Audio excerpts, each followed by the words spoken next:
शपथ नेले ओडिशार दुई जन सांसद केंद्र शिक्षा मंत्री धर्मेंद्र प्रधान और केंद्र आदिवासी व्यापार मंत्री जुएल ओराम सांसद भावे शपथ नहीं। संबलपुर धर्मेंद्र और सुंदरगढ़ जुएल सांसद भावे निर्वाचित होगा सहित मोदी कैबिनेट रे स्थान पाई।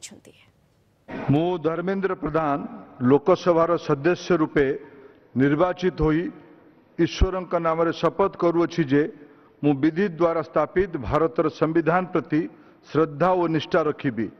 मु भारतर सार्वभौमत्व और अखंडता अक्षुण्ण रखिबी एवं मु जेउ पद ग्रहण करने को जाऊँगी ताहार कर्तव्य श्रद्धापूर्वक निर्वाह करिबी।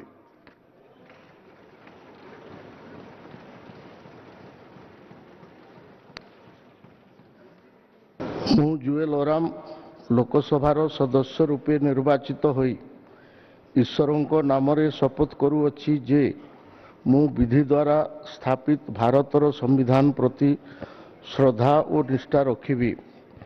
मु भारतर सार्वभौमत्व और अखंडता अक्षुण्ण रखिबी एवं जो पद ग्रहण करने को जाऊँगी ताहार कर्तव्य श्रद्धापूर्वक निर्वहन करिबी।